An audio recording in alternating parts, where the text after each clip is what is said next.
Great stuff from Miss Will Selva. We'll talk to you in a little bit. So excited to have a guest here stop by the studio, joined by one of the anchors of the Jets offensive line. He's entering his 7th season out of SMU, and he will be tasked with protecting the blind side of Josh McCown, or maybe Sam Darnold. We'll see. That's all happening this season.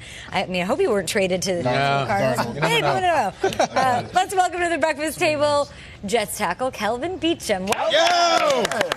Kelvin. Thanks for having me. Yeah, second week of OTAs are finished, and we're like your exit interview out of New York to go do whatever you want. So tell me about OTAs. What is the vibe, and how would you describe them right now? The vibe is highly competitive, a lot of energy. It's been great to see both the offense and the defense just really competing with each other, trying to win every rep, trying to win every period. As things continue to evolve, those battles in practice actually help us as we get ready to head into the season. Are Darnold and McCown competitive or no?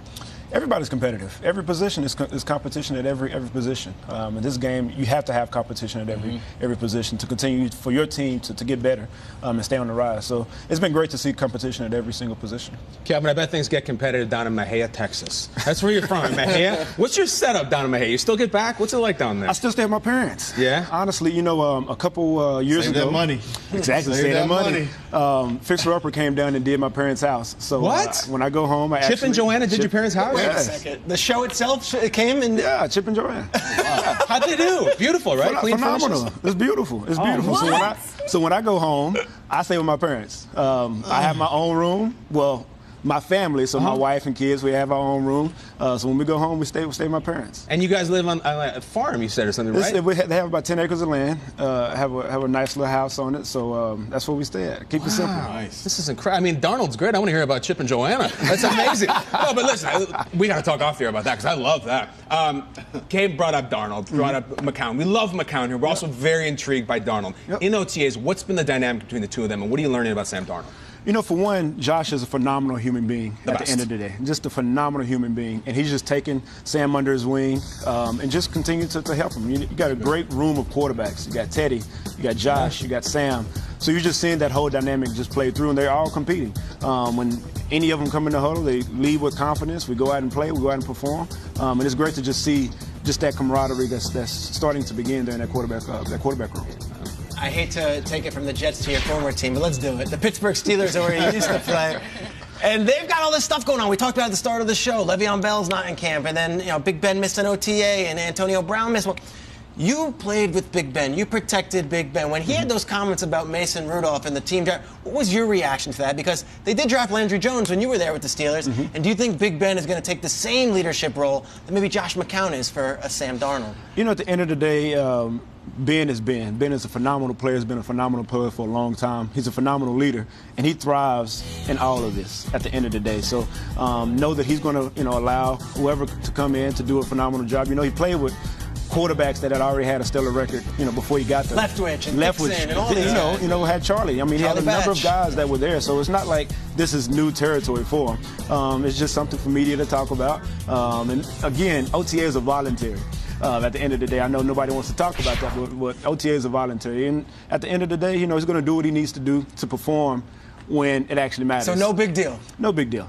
I think we're making it way bigger. Well, not we. You all are making a way bigger deal than it has to be at this point in time. Hey, I had a question. Something that I thought was pretty cool. The Jets owner, your guys' team owner, came out and said that he would pay the fines for any player that took a knee during the national anthem. When you guys heard that, when the team heard that, what was the response like from the guys in there? And then also, two-part question, being a part of the Players Coalition, what, if any, things are you guys doing to, I guess, come to a better solution for what's going on right now? So I think the number one thing you have to realize about Chris is he's a phenomenal dude, just a great human being. We've had conversations with him over the last year. We didn't have anybody who kneeled, but we understand all the issues that are at stake. So to have that support from our owner is great.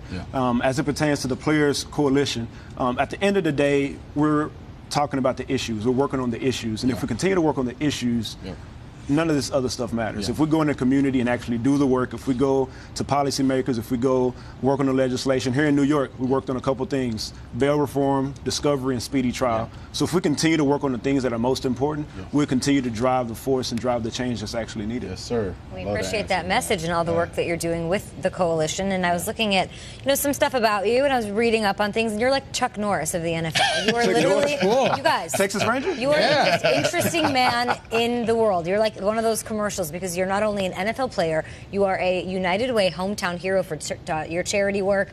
You are a tech mogul. We'll get there. Yeah. A musician and a grill master. Kyle, that's just to name a few of Where do we start? Kelvin's skills. But there's one thing that really stood out to me. You not only got your bachelor's and master's degrees while playing college football, but you also gave, I don't even know this was allowed. This was illegal. He gave his own commencement speech. At your own graduating class? So take me through how that happened and how it was.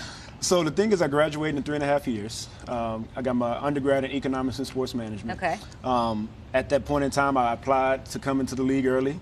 Didn't get a good, grade or whatever. So I'm like, well, I'm gonna go back to school. Most guys, when they go back to school, you go take bowling, Yes. or volleyball, Underwater basket weaving. so you just go do something just to have fun and blow off time. But figured I can go and just get some extra education. So thought about getting a master's. And the dean at the time was Dean Shard, David Shard, and he sat me down and didn't really feel that it was something that an athlete could do at the time. So got rejected at first. I kept finding a way to get in. I got in. And got into the master's program and got it done in 16 months. Graduated with a pretty high GPA, and he was the guy that actually introduced me at the commencement. Wow. So it was great to see that somebody who rejected me allowed me to actually do the commencement Did speech. you let him have it in your speech a No, little not bit? at all. Like, look No, at me not at all. now. Not at Yeah, all. like Jordan. Not at all. We talked about it before we started. It's all about relationships. And if you build just strong relationships and realize that you can't get emotional and understanding this a business, he had some things that he had to go by from a dean standpoint. I wanted to find a way to get into the school. He let me in and, got to do the commencement address, which was actually pretty cool. When you're done playing football, I don't know if you're going to be looking for a job, but I'm going to have something for you. Yeah, man. Just because I got this. Yeah, it's amazing. You said Gotta bring musician. one. You get down, you jam, you play guitar. Man, I grew up in Yeah. the church, man. Okay. So, in the African-American church, you got to do something. If you ain't playing the drums, you got to play the tambourine. If you ain't playing the tambourine, you got to sing in the choir. My dad was on the organ. I played the drums. My brother played the bass. So we just had a little family music thing going for a number of years. And my brother still plays every Sunday. Calvin, you're incredible. And not to mention, Kate brought this up as well, a lot of charity work. You do many different causes. One that you're very passionate about is called World Vision. What do you do with World Vision? So World Vision, what we've done is been able to go into third world countries and really work on the water crisis. If you look at what's going on in Somaliland and Somalia, there's actual famine going on. So from a water standpoint, actually providing access to clean water in some of those communities. So have done that here in the States and also done it abroad. And World Vision just has a global footprint. And just excited to actually do work with them and continue to do the work with them. Kay touched on this. I think you're fascinating. We're having a great time. Kelvin's World should be a reality show. One of your biggest passions is tech, and you've self-described yourself as a drone geek. Drones, I don't know anything about them. You know about them. Let's take some footage here because from what I hear, you've got an autonomous drone following you, filming. What is This is Kelvin, my what are we nightmare. talking? What is this? Is it here right now? Terrifying. That's in Mahia, believe it or not. Oh, that's Mahia. Yep, behind some land I'm looking at. You're running that drone that's filming you? No, I'm not running. It's actually autonomous, so it's actually following me around. It's a company called Skydio. I don't need any remote it just control, follows anything you? to be Yeah, it follows me. autonomous. Skynet. I'm an investor in the company, so I wanted to. What's it actually- called? What's the company? Skydio. Skydio. SKYDIO. Skydio. In honor of the spelling bee, thank you for doing that. Yeah. Calvin, I feel like this thing is going to pull up in the windows behind us and be filming us or something. It That's could. crazy. Well, I don't know if New York would allow that. I mean, there's too much going on. So, around there. you have like Is it easy to use? Like, It's very easy. I can't even update my phone. Just like my hand, all you do is press it, allow it to go off.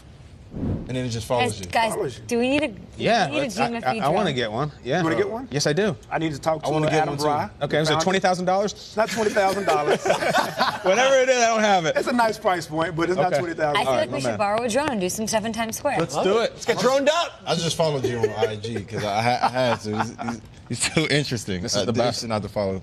All right, you two exchange numbers, and we will be right back because Reggie's wife, Lalit, is here.